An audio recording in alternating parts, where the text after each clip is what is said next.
Welcome to Season 10 of the Parenting Aces Podcast, part of the Tennis Channel Podcast Network. I'm your host, Lisa Stone, and today we are going to be talking about a new course for parents to help their kids develop their athletic skills on and off a tennis court. And I'm really excited to bring you our guests. We actually have two guests this week, two incredible women, Kalindi Dinoffer and Emma Doyle, and you're going to love them. They are bubbly, they are knowledgeable, they are approachable, and they are going to share some really, really helpful information for all of us as parents that, we know getting our kids active is challenging, especially now with COVID, and they may or may not have access to playground equipment or sports teams, or, some places tennis still isn't even open. So this is a way to help your kids get active, and it's simple, it's straightforward, and I'm going to bring them on in just a sec. Before I do, I want to just give one push for our premium memberships. If you haven't become a premium member yet of Parenting Aces, please go to ParentingAces.com and click on the join button. As you'll hear in this week's podcast, we've got a special offer for our premium members, so we'll talk about that shortly. But go ahead and click, and we hope to see you as part of our premium membership soon. All right, that said, let me get Kalindi and Emma on, and let me unmute you ladies. Hello, welcome to the podcast. Thank you. It's absolute pleasure to be on. Hi, Lisa. Yeah, this is super fun. Thanks so much for having us. Of course. So I think I have this thing about Australian and New Zealand accents lately. I've had, I don't know how many guests so far in season 10 that are from your hemisphere, but you're in our hemisphere right now. So thank goodness we didn't have to do those crazy time things. That's been a nightmare for me. Yeah, no, thank you so much. Definitely about 10 years ago, I started traveling internationally. I haven't missed an Aussie Open since 1988. I was actually a ball girl when it first moved to Melbourne Park as a youngster. And I remember always wanting to make my dad really proud of me. Kalindi and I are very close to our dads, and he's there watching. He's really proud. And my first ever roll, I rolled it over the fence. No.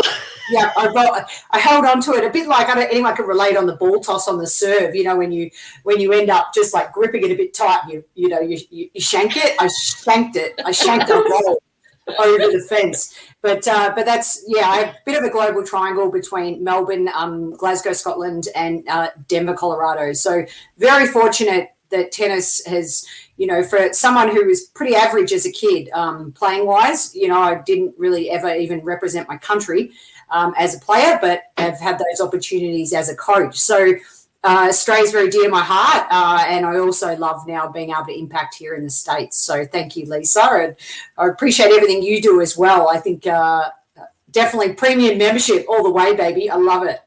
Yeah, sure. Let's get these people in.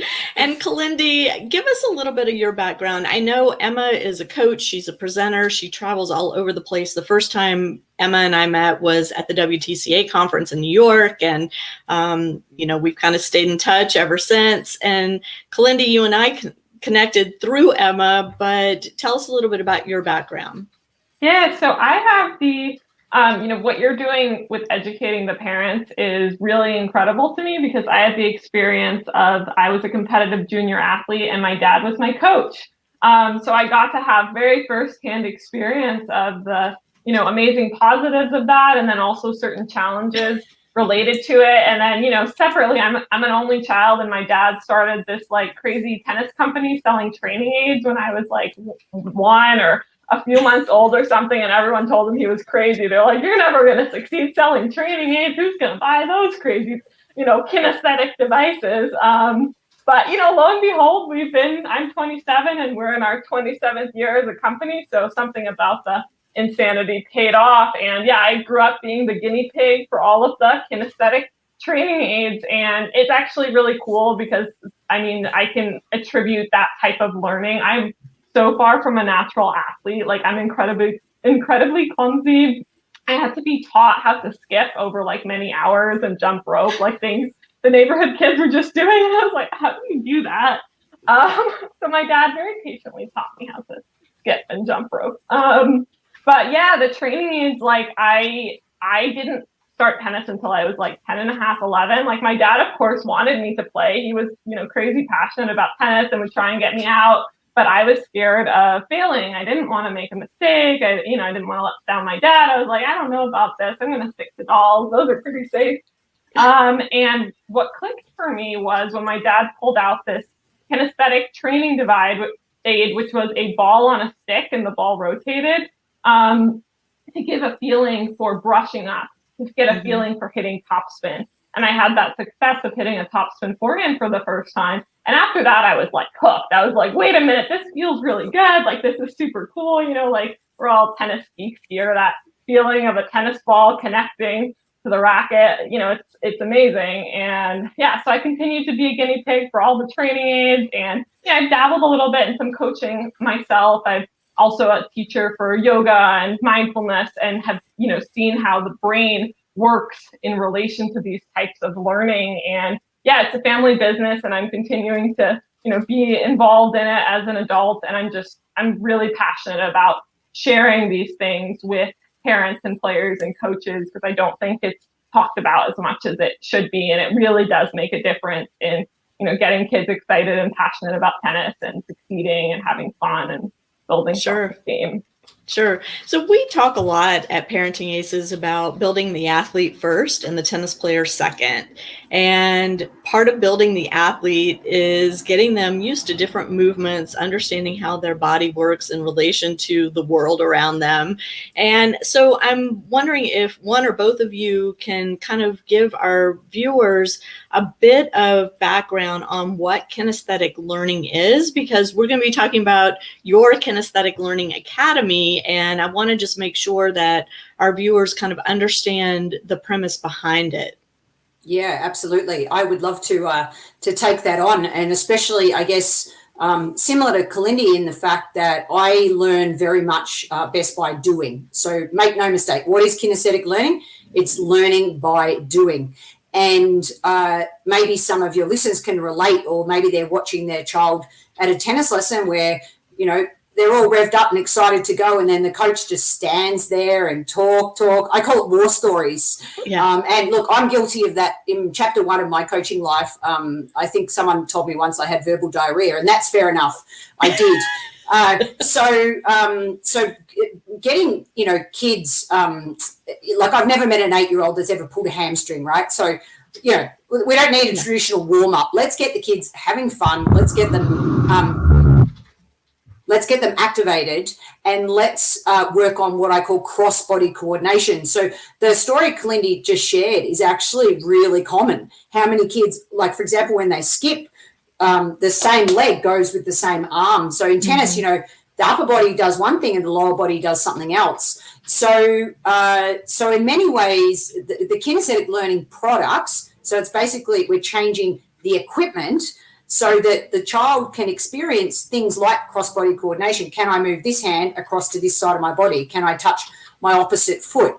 And can I do that with products to make it fun, to make it engaging, and, of course, so that they feel how the body needs to move. Mm-hmm. And, there's so many training aids in other sports. I mean, golf is probably one of the biggest ones, and I'm an avid golfer.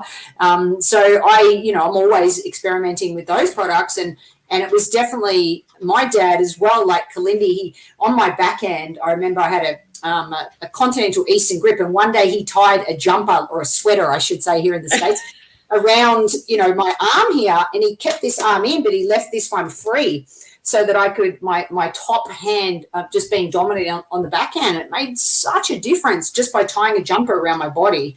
And so, I remember this is one of the first bits of kinesthetic equipment. This is the on-court, off-court tic-tac wrist clicker. And I bought this well before I even knew Kalindi and Joe from their company, had it shipped out to Australia. I've helped that many forehands just in the position of clicking it in. So when this is clicked in, I can then feel what it's like to do that initial turn. Click, click, click, click. So I bought that product, and then my first ever overseas trip, 10 years there. Of course, I get off this plane at Hilton Head, South Carolina. Who's there? And I don't even know how I'm going to get to Hilton Head. I thought it was just like 10 minutes down the road. Joe's like, oh, would you like a lift? I'm going that way. And I was like, the Joe Dinoffer. I was like, come on, are you kidding? I would spend an hour and a quarter in the car with you driving to Hilton Head. And now they're my US sponsor. So I'm so fortunate to be in the States because of on-court, off-court, and my relationship to kinesthetic learning products to be able to accelerate that improvement. So it's not just not just voice, it's actually here's what it looks like, here's what it feels like, here's what it sounds like, and combining all of those preferences, especially the feel-based learning, so that we can really help kids with that cross-body coordination, with hand-foot coordination, hand-eye coordination. I could go on and on because I'm really also very passionate, and then I'll let Kalindi, you jump in and add to this. But I just want to say how passionate I am about younger age children. I am an auntie to 6 beautiful nieces and nephews who I adore. Electric redheads. It's wonderful, the Irish and Scottish heritage down the road. That's just a side note. Anyway, that's what podcasts are all about, aren't they? Side note. They are, for sure. But, what I love doing, especially in helping them as well, is really looking at it's not tennis lessons. Like I'm huge, like one of them's 3, for example, and I'm like, please do not go to tennis lessons.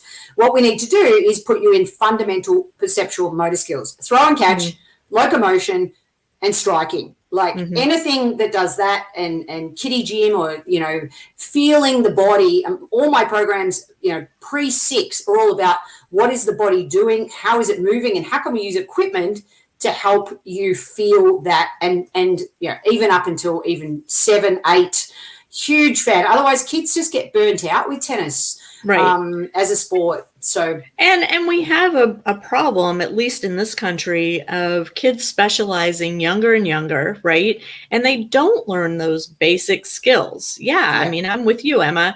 And it's interesting, when my kids were little, I remember learning. I did a lot of reading because I was a fitness instructor at the time. And so I was very involved in learning about the body and how the body moves. And I remember reading that kids who don't learn to crawl, who go straight to walking, oftentimes miss that cross-body coordination. They don't develop that. And it doesn't just impact their ability to perform athletically, it can impact their ability to read. It's a whole slew of things. And so, crawling is just kind of the first thing kinesthetically that we need our kids to learn. And then they learn all these other actions by getting on the playground, by going out in the yard, by tossing a ball, by kicking a ball, by playing tag, by jumping rope, by all of the riding a scooter, riding a trike, riding a bike. All of these things develop their ability to move their body and understand, just kind of innately. It builds that internal sense of, if I do this, that will happen. And you need that for tennis, for sure. Yeah, and just on that note, I would just add that tennis is a problem-solving game. And I think still, I spent 10 years in coach education back in Melbourne, and so many times the coach would just give the answer to the child.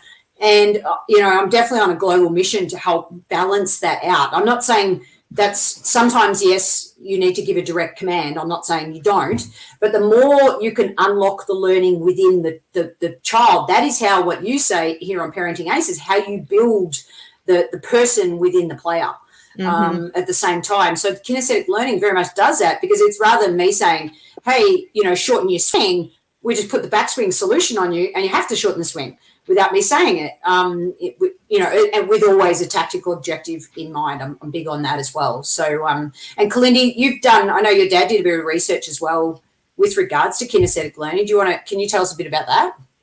Yeah, sure. So, I know way back in the day, my dad had done some research specifically with the Max Planck Institute, which was looking at a variety of different sports, including skiing and golf. I know you mentioned you're a big golfer, and I've been to some of these trade shows where they have like One time there was a tennis trade show inside of a golf trade show. The tennis one was really tiny. The golf one, I kid you not, there was like 100 golf training aid companies.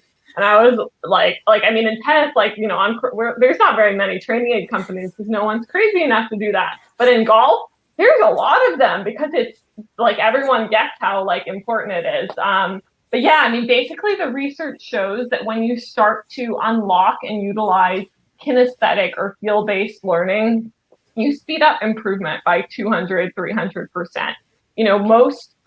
Most people are not pure auditory learners.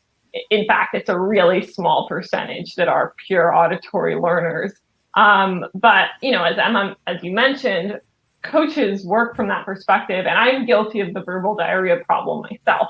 So it's difficult. It's like you want to talk and you want to help, but it's just not like the dots don't connect. I think what we're really looking at with this is guided discovery, helping empower the athlete to feel it themselves, to make the connection, to click the dots, which happens when you give them certain tools and resources. So that might involve a kinesthetic training aid. It might involve asking them strategic questions. It might involve having them do certain exercises or activities that help to guide them through that process. And then that's when you start to see those dramatic jumps in improvement by that 200, 300 and plus %, which is really cool. Like, if it hadn't been for any of that, I would never even have started tennis, or I would have quit really soon, because I don't like, there are natural athletes out there that don't really have to be like helped in doing kinesthetic learning. They just kind of automatically get it. And honestly, what they're doing when the coach is talking is they're tuning out the coach, because the coach is not telling them anything helpful.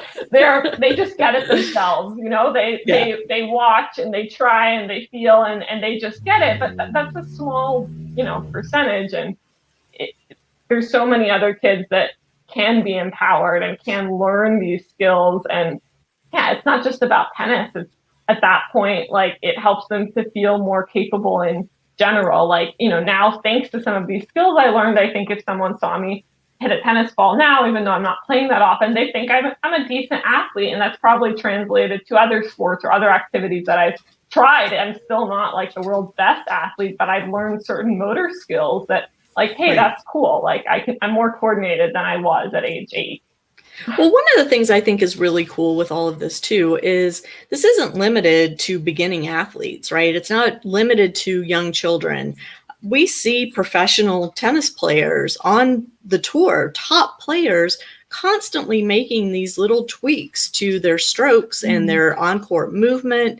This is kinesthetic change that they're going through because for whatever reason, either they watch video of themselves or somebody else has watched it and told them, I see this, this, and this that could be improved.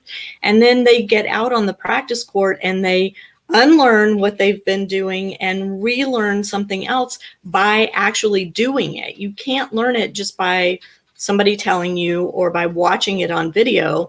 That may turn the light bulb on for you and make you realize that there's something better, a better way to do this. But until you actually perform the activity, and, we use the term, grooving your strokes, right? When you're learning something new, let's get out and groove the forehand. Let's groove the backhand. I think it's really cool that this kind of approach to learning isn't limited to little kids or beginners. Yeah. And I would love to jump into space there. With all my years of coaching, it's amazing when the racket is actually behind the body. Let me see if I can figure out how to get you full screen. Hang on one second. All right. So as I was saying, when the racket is behind your body, of course, you can't see it. So if the coach is saying, your racket's on the wrong side or on the opposite side of the hitting, your hitting side, then that's too far back. Well, what if I can't feel that? Or what if I'm a small sort of kid and the racket, the actual weight of the racket is the reason I'm swinging on the wrong side of my body, because all I want to do, of course, is hit it hard, which most kids want to do. So that is all feel. That's all behind my body. And being able to, you could tell someone until they're blue back in the face, your racket's on the wrong side of your body. But actually having a training aid, such as the forehand fixer or the arm rotator on the same side as the body, you can feel that across your back with this contraction on, to then be able to keep the racket on the hitting side of the body. So so that was one thing, when the racket's behind us, we can't feel it. The other thing that I wanted to mention is that you have around 8 seconds to 10 seconds to transfer that information. So a lot of people, say, for example, will just use the water bottle, which is one of the exercises in the video, so I'm tipping it out to really feel that stretch of my left hand, and then I'm tucking it in as I take a drink. I'm tipping it out and I'm tucking it in. Of course, it's plastic, so you can check tension. It's half filled with water, so I can feel that, and it's obviously half filled with water is slightly weighted. So again, my arm is feeling that as I turn. These are some examples that you need to do it. You need to feel it. Feel it. Now put it down and do it straight away. Just be mindful. That's one of the techniques within the course, that you don't go and get a drink and talk about how amazing that activity was, and then you sort of come back and you go, my racket's still on the wrong side of my body.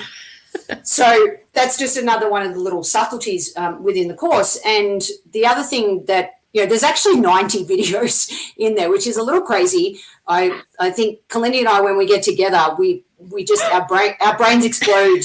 And, she's like, well, what do you think about this? And I'm like, I love it. Let me give it a go. And, especially with my players. And so there are 90 videos in it. And perhaps I might just share my screen. Would this be a good time, Lisa, to do that? Yeah, sure. Yeah. And I'll just quickly show it, because then people can maybe see and feel the difference.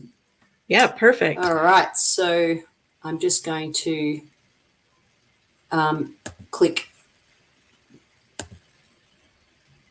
So while you're getting that up, I want to just let our listeners and viewers know that that Kalindi and Emma have developed the Kinesthetic Learning Academy. It is an online course, and it's amazing. Are you ready? Can you see my screen, Lisa? Now we can. Yeah. There we go. Okay, great. So you can see the Kinesthetic Learning Academy. This is inside the product. Is that right? Yeah. Okay, great.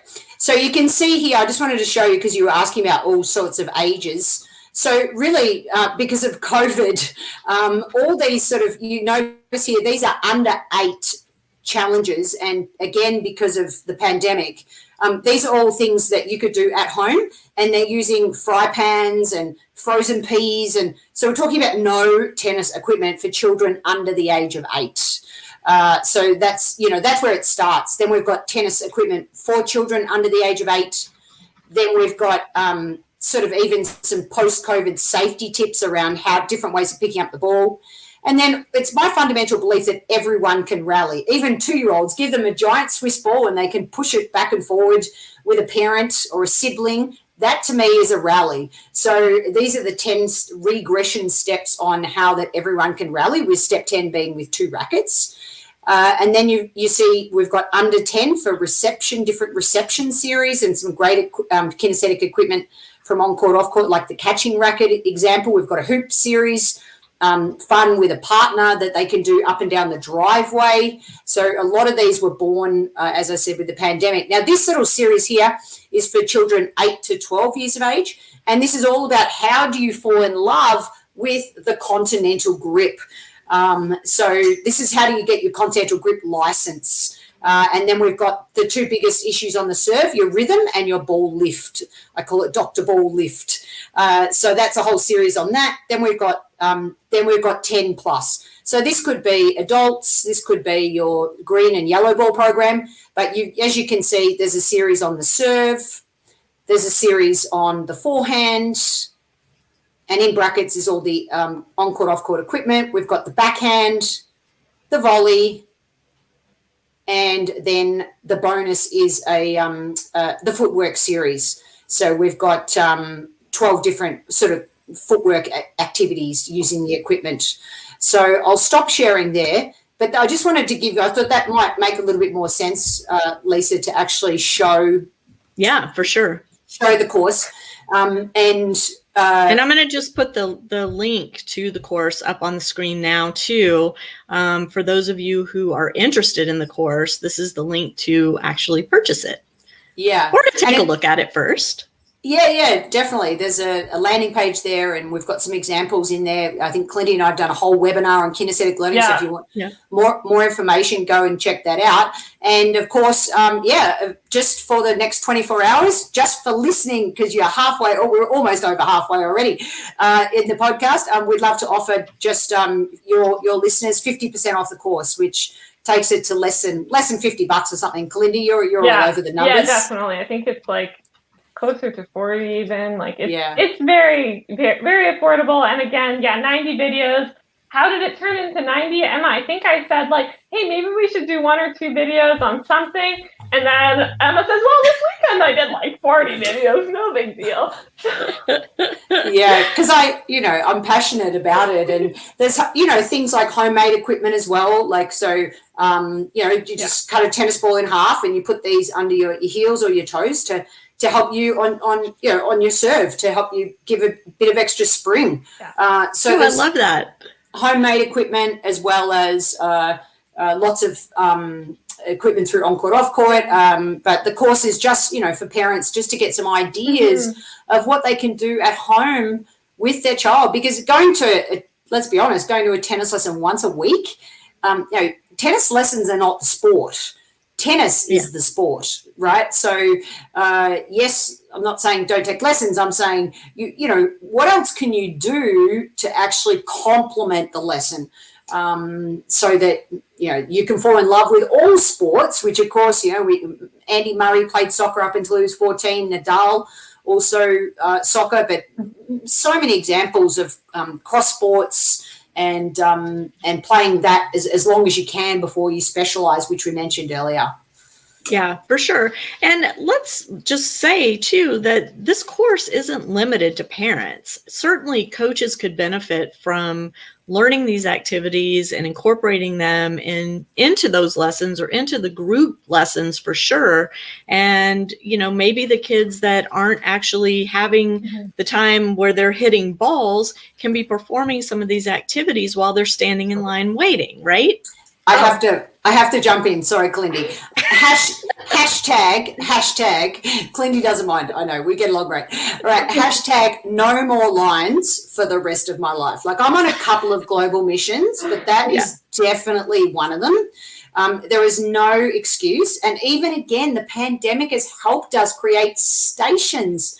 Just put a station on the side of the court and someone can be doing some cross-body coordination. They can be working on their ball lift. We've got an awesome activity into the cone on the fence to help with that. And, we're so passionate about that. My 2 other global missions, just because why not, is the overuse of the word guys. Hey, guys, bring it in, guys. All right, guys, let's go, guys. And you've got a group of 8 young girls that you're trying to inspire. That's another one of my global missions. And finally, in the course, you'll see I do lead by example with my language. So with parents, I'm passionate. I used to, one of my businesses, we actually had, we call it not parent teacher night. It was parent on court night. So they actually came on court. They got to do the training program that we had set out. We always tell our parents in advance what we were working on. And then they got to experience a red ball or what it felt like to hit with an orange ball, green ball, etc. And what I would subtly do then is help them with their language, because we all need help with our communication. So one of my big things about is don't tell your child, hey, don't do it that way, or why are you doing it that way, or you're doing that wrong, or that's not how you meant to do it. Just go with a future-based question. Hey, next time, how could you hit the ball higher? Next time, how could you hit it lower? How could you hit it softer? How could you hit it left, right, whatever, depending on their age, depending on how many decisions. But so that's my third sort of, global mission, just with language and helping parents reframe language and coaches. So. Well, and communication is the underlying mission of Parenting Aces as well, right? Communication between the parent and the player, between the parent and the coach, between the coach and the player, right? It all needs help. one of the things you just said is it's so cool. The fact that you got the parents on the court, use kinesthetic learning with the parents so they would understand, what is my child going through when they're hitting this green dot ball or a red ball or an orange ball? How is that different from my experience playing with a yellow ball? How does it feel when you're on a shorter court? And what are the challenges now? Maybe I can understand a little bit better what my child is going through when they're out there. So all of those types of activities build understanding and hopefully lead to clearer and more effective communication as well. Yeah, absolutely. Yes, singing to the choir. Yeah, no, I know. And but I mean, I think it's important that we keep saying these things, right? I mean, I've been doing this for 10 years and, we've constantly got new families coming into the sport and leaving the sport and progressing through the sport. So maybe you heard this 5 years ago, but it was applicable to you and you're hearing it today again and thinking, oh my gosh, yes, I need to be doing that. So for those of you who have stuck with us all this time, sorry if this is repetitive, but I think it's really important that we keep putting this information out there. Yeah, and I'll just say one more on language. Maybe you have heard it before, but there's always one or two things you can pick up. Like, so my favorite 2 words in helping parents and coaches with is just next time. So if you go to say something, just start with next time, and that automatically puts you in a future-based way of thinking. If anyone gets me, I have a TEDx talk on unleashing female potential, and it's all about language. So check that out on, again, you might just pick up on 1 or 2 things. Oh, I actually really struggle every time my child goes, but why? And I'm like, well, I told you so. And, I do understand. So that's something that I'm not saying it's easy is basically what I'm saying. It's very easy for us to go, just change your language and just reframe your language. But I know after a long day and as a parent, you feel like you're really trying to always help, and then you just get to the end of your tether. So 1 or 2 techniques you can use to help inspire them. And kinesthetic learning, halftime, you have to say nothing. Go and have fun. Go and explore. This little 8-year-old I was working with this week, she loved the hand racket. We've got on-court, off-court's got a racket that just covers the hand. You just to work on your soft skills. And she didn't want to go back to the racket. I was like, this is awesome. Yeah. Kalindi, can you talk about why now? Why is this the time to launch the Kinesthetic Learning Academy? Why is this the time that parents need to really pay attention to this information and grab it and go with it? I mean, my personal mentality is that this is what everyone, coaches, parents, players, should have been doing the last 20 years. But, so now that we've got that out of the way, which I know, Emma's talked about that as well, but I think it's become a lot more obvious the past year, with the pandemic, that, hey, it's not just about, from the parent side, I can't just send my kid to take lessons depending on the area and the country and the region. It's brought to light that, all right, cool, what can we do literally in our own backyard, or just, me and my family unit, what can we do to work on things? And I think it's become clear that, wow, there's actually a lot of things that, that can be done. And that's very empowering. And it's also great bonding and quality time for parents and kids together. That's super special. Some of my, favorite memories with my dad are being on the court with him. And when I was younger too, my mom would be involved too. And we'd get a family out there playing. That's really special and really fun. I think it's, we've talked a lot about empowerment for the players, but really all of this that we're talking about, these drills, these exercises, these tools, it's empowering for the parents, because as a parent, you don't need to have a tennis background. You don't need to know anything about this. The way Emma is talking and shares makes it so accessible for anyone. So you can have zero tennis or athletic background, that Emma is giving really concrete ideas that all you have to do is try that particular drill, which may or may not even involve a tennis racket or a net. Right. It's a whole variety. That's why there's what can you do in your living room? What can you do in your backyard? And sure, there's fun activities on the court as well. But, more pertinently, it's making it accessible for everyone. I mean, I'm a firm believer that there shouldn't be any barriers to being able to get into the game and to play. And obviously, lessons are great, especially if we can do it, in the right way. And I totally agree with Emma. Let's get rid of lines forever. There's no room for those. No. But they're not. But not every family.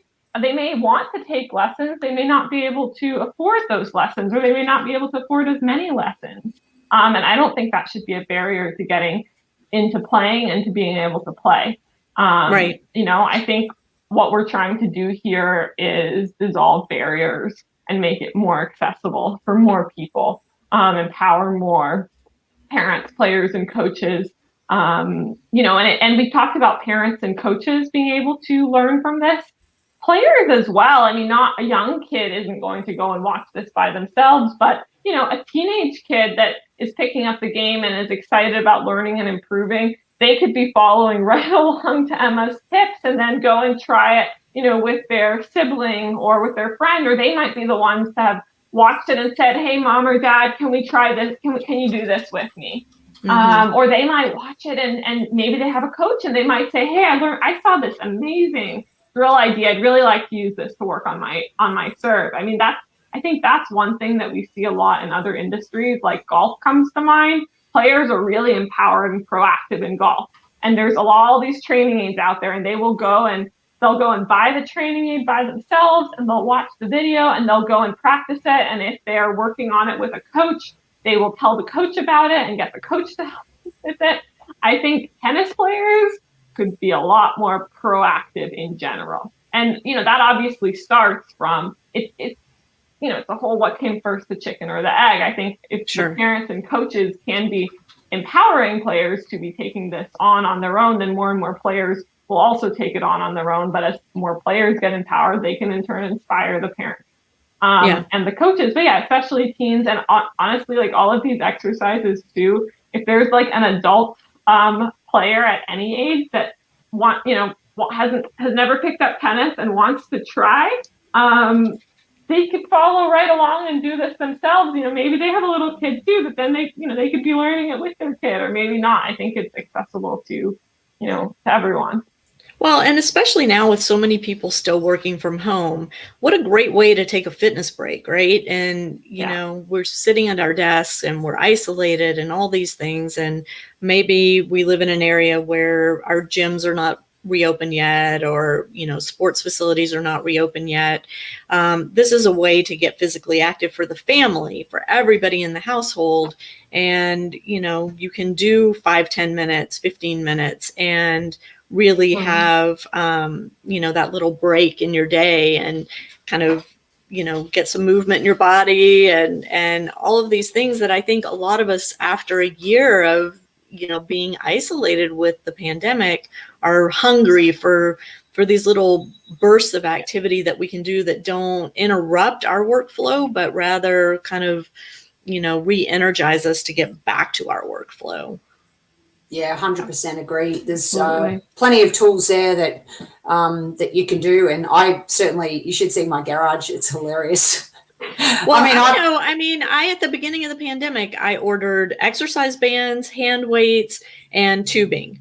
And I was like, I've got to have these things in my house because I'm no longer able to go to the gym. And, I'm somebody that works out at least once a day and a lot of times twice a day. And to not be able to go to those workouts was mentally just, very frustrating and disheartening, and physically, we don't have to talk about the COVID-15, but it's a thing. So, especially here in Colorado, like, oh my goodness, this morning there's like a foot of snow. I'm like, I am running outside in that. Yeah, exactly. But the garage, I've got my kinesthetic learning, I've got my on-court, off-court phone balls, and I'm, against the wall. No better practice partner. Sure. Great workout. Sure. Okay, so let's get into kind of the how-tos. How do people find you? let's talk specifics about what they get when they purchase the Kinesthetic Learning Academy program. And you mentioned already the 50% off if you purchase it in the next 24 hours. But for those listening after that 24-hour period, we also have a $10 discount for the Parenting Aces premium members. And that discount code is on our discounts page on parentingaces.com. But now I'll be quiet and let you guys walk us through how to get it and what you get. Cool. So yeah, I can actually just let me try sharing my screen. Wouldn't be fun if I didn't do that. And as Kalindi does that, I'm pretty sure there's 9 modules off the top of my head. So as I said, 90 videos, 9 modules. And basically with the one that we have, just, we've called it more for parents, you just get all the videos. Now, of course, if you want to get the training aids as well, you're more than welcome. And there's a discount code once you're inside the course. It tells you how to buy the training aids at discount as well. But Kalindi, I think she's got her screen up now. Yeah, can you guys see that? So yeah, this is the page here, which I think I think Lisa had shared that up on our video screen. And yeah, it's just ococ.acecoach.com.au/Kinesthetic Learning Academy Parents. So it's right here. It's $87. Again, if you're watching it in the next 24 hours, you'll get that for 50% off. Or premium members get it for $10 off if you're watching it well after the 24-hour period. And it just kind of goes into, you can also browse here. And this is actually this is the webinar that Emma was talking about. So if you're not convinced yet and you want to learn a little bit more about what kinesthetic learning is all about, you can watch a bonus 50-minute webinar, which has some additional tips from Emma and I. And this just is the landing page and kind of shows you a little bit about it. Yeah, few testimonials there, answering some questions. And then, all you would have to do is click that Start Today button as soon as you're ready. And then that's that. And you'll get instant, I think I stopped the share there. Yeah, and then you'll get instant access to all 90 videos across, is it 8 modules, 9 modules? I've lost I think track. it's 9. There's so many. 9 modules. I have to say, I do, anytime I'm coaching and I use a tool and I find it effective, then I upload it. So, but if you, pre-COVID, I that's why I said 90, because Kalindi even looked at me a bit strange, because there was, somewhere in the 80s, but she doesn't even know this, but I have uploaded a couple more. So there's 100%, there's 90 videos. I can't help myself, because, when something works and I see it working in action, when I'm a coach at the end of the day, it's in my heart, it's in my blood. So if I find something that I think is useful, then I'll just upload it. Now, if you had told me back in January of 2020 that I could build an online course in half a day, I wouldn't have believed you. This generation, whatever I am, I think I'm an X. I had no idea what a landing page was. So newfound skills and tools. And it's amazing, right? And the other thing is, please also note that, yes, I've done all the video editing for it, and 70% is good enough. So sometimes if there's a wind or there's an airplane coming over, just turn it down a little bit so just be mindful that that's my principle. It's better off to show it so you can see it and feel it once you have a go yourself, than worrying about perfection. Because as we know, perfection is the enemy of good, especially tennis players listening out there. Remember, there is no such thing as a perfect match. Maybe once every couple of years, but I've never, when I ask that question in presentations, I say, show me on 2 hands how many times you played the perfect match in the last 12 months. No, I've never got an answer using both hands. Yeah, it's true. It's true. That's a good. And then, just one more point on there. Like, I think, Emma, you mentioned that a little bit earlier about once anybody does get the course. Again, Emma uses a variety. She, some are homemade tools, some are just activities to gain a feeling, and then some are the on-court, off-court kinesthetic training aids. And of course, my dad and I have always said, like, if you really like one of our training aids, but don't have it in your budget to purchase it, go to Home Depot, buy a few tools, and you can, make it yourself or do some makeshift thing. Mainly, we're wanting to inspire kinesthetic learning, but kind of like your premium members, Lisa, where there's an exclusive discount code in there. There is an exclusive discount code in the Kinesthetic Learning Academy once people purchase it and gain access that gives a nice discount off every single one of the training aids that Emma uses in the now 90 plus videos. By the time you purchase it, it'll probably have gone up again. So isn't that exciting? Probably. But yeah, this is a great example. I love this handle from On Court, Off Court, just the serving sock. But you can get like a football sock and stick 3 tennis balls in it, and it's going to do exactly the same. But the key is in how you do it, because a lot of people misuse the serving sock. So I'm huge on energy up on the serve. So I go through that.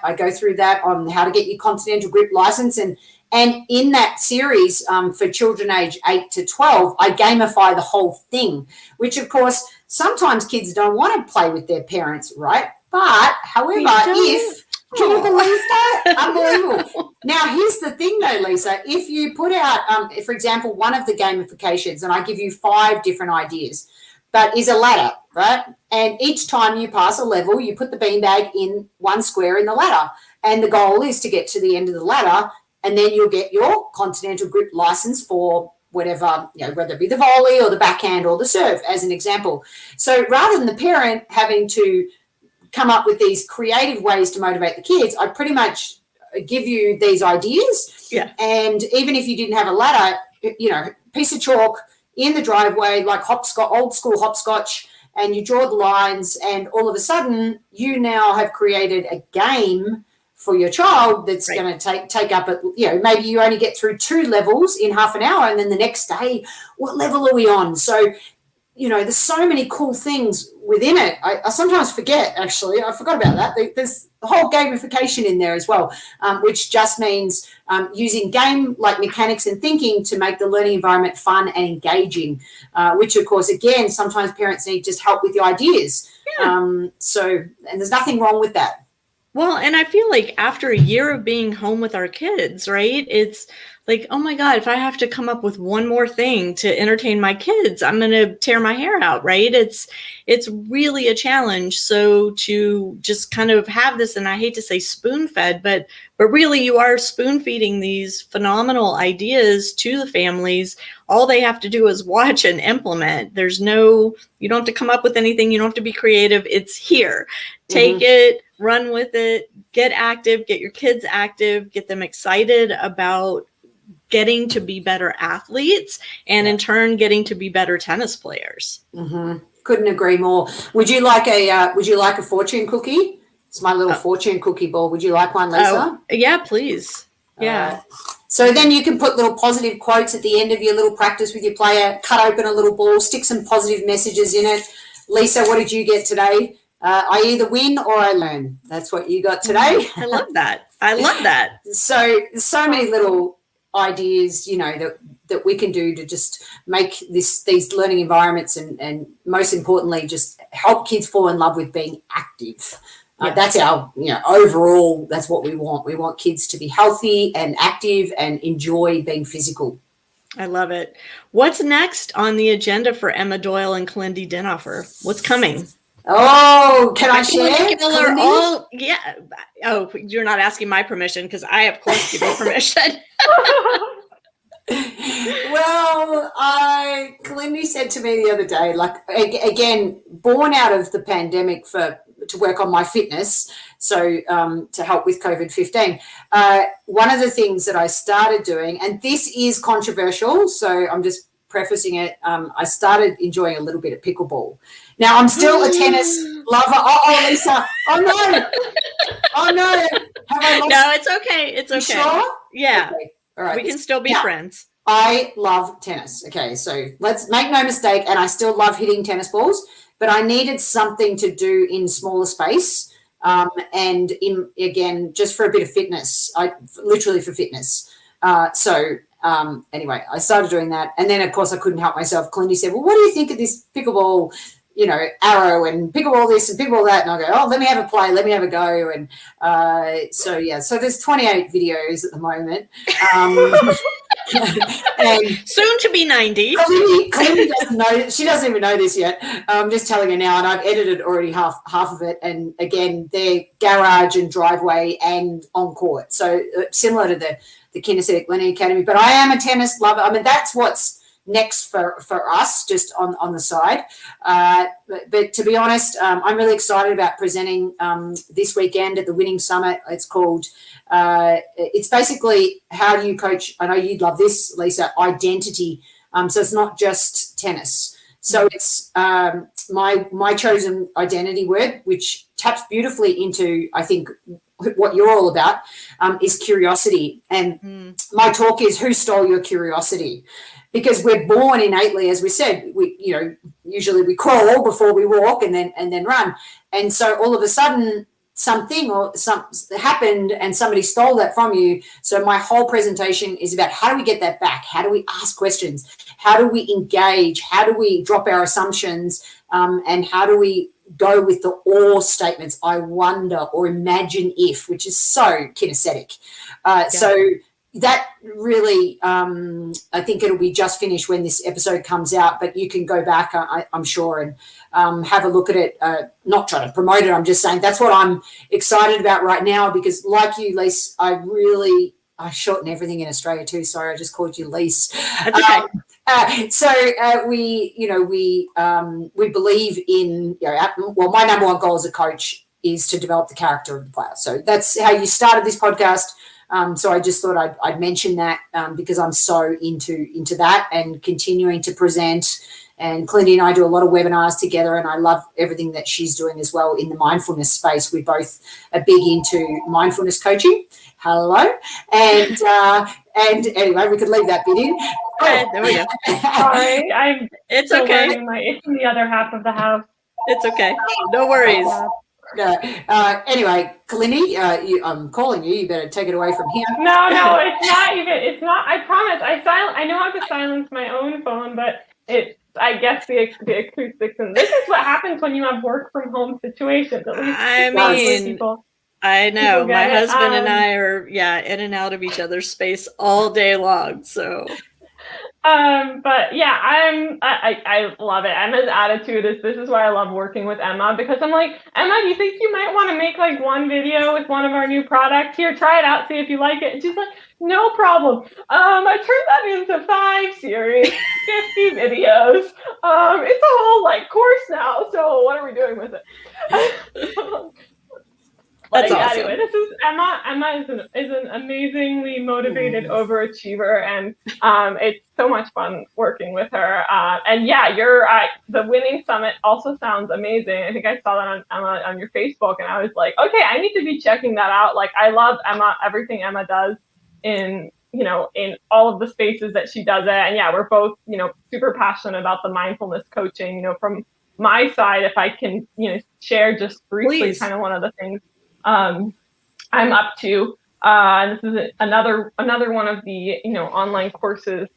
We'll see when it comes out exactly, but it's going to be in the yoga for tennis players space, or for athletes specifically, and will also be designed for parents to do for themselves and with their kids, and for coaches, and specifically looking at how we can balance the body. I had a ton of injuries, which kind of stopped my junior tennis playing track. So that's how I got into all of this, was learning what I needed to do to basically rebalance and heal my own body. And I'm happy to report that I've been getting back into all kinds of racket and paddle sports lately. I actually played tennis the last 2 days in a row. So that was Nice. like super fun, indoors with masks. Playing with masks was super weird, but at least I'm playing. And yeah, I've been dabbling in pickleball too. Don't hate me, Lisa. As well as It's okay. Don't worry. I still it's fun, but like nothing will ever compare to tennis and the feeling of striking a tennis ball. And I kind of have been dabbling in like ping pong and cross country skiing. So I have like a whole range of things. It's not like I'm picking, pickleball. You're off the hook. Over tennis, but yes, basically in the off-court things for tennis players and for athletes in general, and how to balance that out how to, get their minds ready, how to get their bodies ready. And once you have that foundation down, go learn through kinesthetic learning. So I see it as a, fully expansive approach. I love that. Yeah. And one thing I'd love to just say is I love Kalindi's foldable yoga mat, because I don't know about you, Lisa, but when I do a down face dog, I don't even look like, my heels are so high off the ground that I fold up the foldable yoga mat at the back of my heels, and all of a sudden now my down face dog is starting to look like well, I mean, I wouldn't say an inverted triangle. I wouldn't say it like that, but more like that, But at the end of the day, again, I mean, what a cool idea. It takes me 2 seconds to fold up my foldable yoga mat, and I love it. So, Kalindi, thank you for sending me that. I forgot to say thanks. Yay, no, of course. Yeah, Lisa, in case it wasn't obvious, whenever, I guess I inherited that from my dad, it's not just good enough to have a random piece of equipment that's like all the other pieces. I was like, I want to do yoga products. So I was like, what can I do that's completely different from everything else? And that foldable yoga mat idea was born. So yeah, like Emma mentioned, basically a kinesthetic yoga learning aid that works for, yoga mat, a bolster, a meditation cushion, you name it, all these props, down dog assistance. So it's continuing that passion of kinesthetic learning on the off-court side of on-court, off-court. I love it. I need one of those for my husband. I've dragged him to a couple of yoga classes in the park during the pandemic. I've literally dragged him to go. But yeah, he could use a little kinesthetic assistance. So and that's I have okay. to look into that. Yeah. Oh, it's great. I'm just thrilled he's willing to get in the car and go with me. So. Well, ladies, y'all are amazing. I am so thrilled to finally get you on the podcast and to learn about all of these different things that you're doing. For the listeners and the viewers, please check out ParentingAces.com, because we're going to have links to all of this stuff in the show notes, not just to Kinesthetic Learning Academy, but also to Emma's presentations, to Kalindi's products, and you'll just be able to go one-stop shop, ParentingAces.com, click, and see everything that these amazing women are doing. And when the mindfulness piece goes live and you've got that course ready to go, I hope you'll come back and we can go through it and introduce it to the Parenting Aces audience. Yeah, I would love to do that. And yeah, Lisa, thank you so much for having us and for what you do. It's truly inspiring and awesome. And yeah, it's really nice to be able to be a small part of that. And from, it was awesome to have you a part of our symposium that Kalindi and I did last year, the parent, player, coach triad. You were one of my favorite presentations because you're just on the money and you're bridging the gap. And Kalindi and I have always said that is the sweet spot of the triangle. You have to have all three on the same page. And I've always been, when I didn't understand parents, I used to call them HMs, high maintenance. Oh, that parent's really high maintenance. But they're just happy Mondays. Now I call them the HMs as well, because once I understood that they just needed information, or they just needed a process, or they just needed a list or the benefits. And I was like, oh, now they're a client for life, because I didn't have enough tools to understand them. So, I think what we've always got to do on our self-discovery journey through podcasts and through presentations is always say, how can I just pick up one thing and add it to my coaching, playing, or parenting toolkit? And you do that so well. And I'm just so rapt to have spent, an hour of our life that we'll all never get back, ladies, with these two inspiring women. As I always say, I'm going to try and hit my screen. The ball is in your court. Oh, almost. There it goes. Sometimes I hit the camera, sometimes I don't. But anyway, thank you so much for having us. We really appreciate everything you're doing in this space. And back at you. Thank you so much. And to my listeners and viewers, thank you so much for tuning in. We'll catch you next time on Parenting Aces.